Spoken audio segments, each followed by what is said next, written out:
بسم الله الرحمن الرحيم waxaanu guda galeynaa course-keeni ku saabsanaa web development-ka ama sida loo sameeyo mareegaha ama website-yada inagoo markaa adeegsanana Joomla system-kan la yiraahdo content management system-ka Joomla version-kiisa markaa 2.5 ama 3.0 waxyaabahan kaga hadli doonaa waxa kamid ah casharkeenan waxa uu yahay Joomla iyo sida Joomlaha loogu isticmaalo local computer-kaaga waxaan uga jeedaa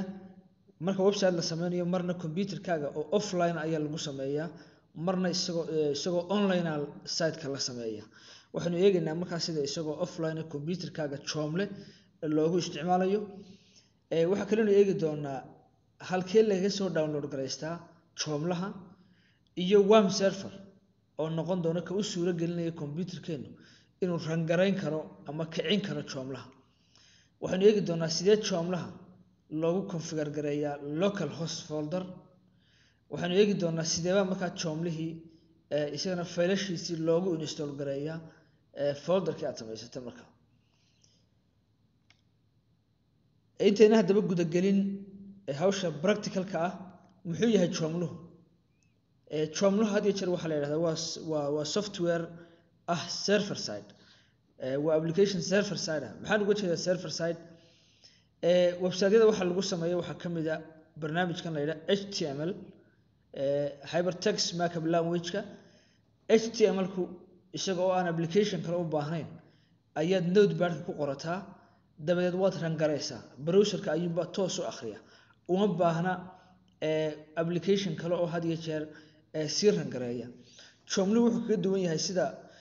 uu PHP-gu yahay maadaama ku sameysay Joomluhu PHP script language wuxuu u baahanayaa markaa server yar oo rangareeya markaa sidoo kale ASP-ga iyo Bearer-kuna waa applications-ka had iyo jeer u baahda server side applications rangareeya Joomla wuxuu had iyo jeer soo caan baxay 2000 ilaa iyo hadda wuxuu noqday application-ada ugu caansan ee la isticmaalo ee lagu sameeyo markaa mareegaha waa easy oo qofka uma baahna inuu had iyo jeer programming languages fara badan uu yaqaano inkastoo meelaha qaar kood ay necessary tahay ama muhiim ay tahay applications-ka online-ka had iyo jeer Joomla waa lagu sameeyaa maadaama oo PHP uu ku sameysan yahay oo ah script language lagu dhisaan gareeyo marka application-ada had iyo jeer online-ka Joomluhu markaa wuxuu available u yahay cid walba waa software open source ah oo free ah oo aan cidina lahayn programmer kasta waxa la wixii doono ayuu ku daraa programmer kasta application yar oo Joomlaha ku dhex shaqeeya ayuu sameyn karaa isla markaana waxa muhiim ah marka uu dhisaan gareeyo in uu application-ka uu sameeyay dadka ama ummadda uu uga dhigo markaa mid free ah application-ada Joomlaha ku shaqeeya qaar kood ba lacag la siiyaa laakiin caadiyan Joomluhu waa open source application had iyo jeer waxaan hadaba u baahanahay si aad practice fiican u hesho oo aad Joomlaha u barato wana Joomlaha ka dhigtaa mid ku shaqeynaya computer-kaaga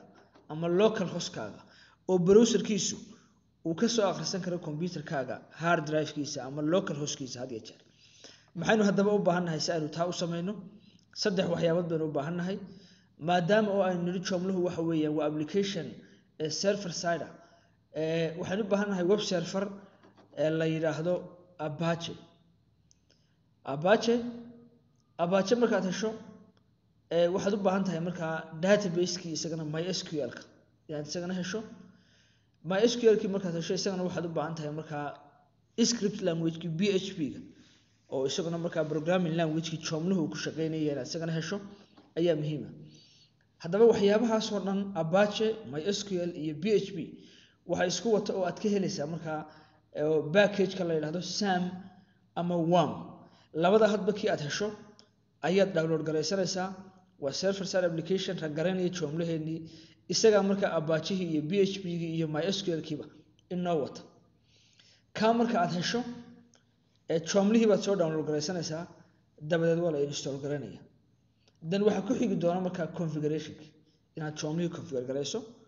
oo database name-ki iyo wixii oo dhan sameyso waxyaabahaasi ayaa loo baahan yahay si Joomlaha uu had iyo jeer computer-kaaga ugu dhex shaqeeyo haddaba halkii ayaynu ka helaynaa joomlaha haddii aad u baahan tahay caadiyan waxa laga soo download garaystaa joomla.org ayaa laga soo dejiyaa halkaas aad ka helaysaa isagoo versions fara badan leh versionka u dambeeyay soo dejiso worm serverka inuu isticmaali doonaa worm serverka isagana si aad u soo dejisato waxa laga helayaa isagana website-ka worm serverka oo isagana address ka leh haddii kale labadanba waxaanu gelin doonaa somalijobs.net oo aad kala bixi doonto haddii aad leedahay si aad course-kan aad si fiican had iyo jeer uga faa'iideysato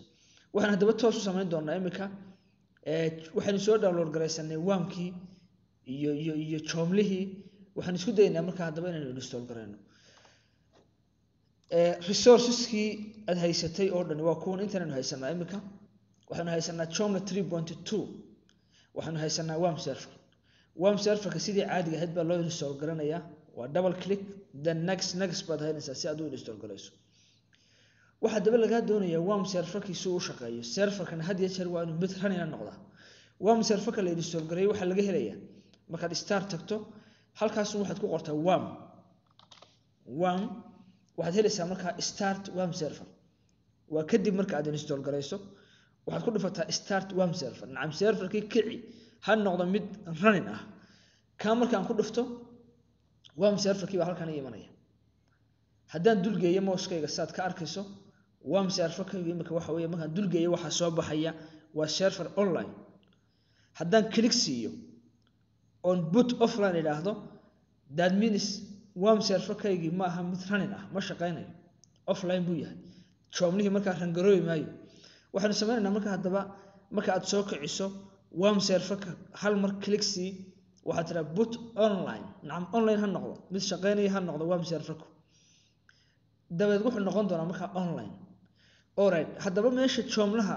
faylashiisa iyo folderadiisa aynu ku shubano si loo rangareeyo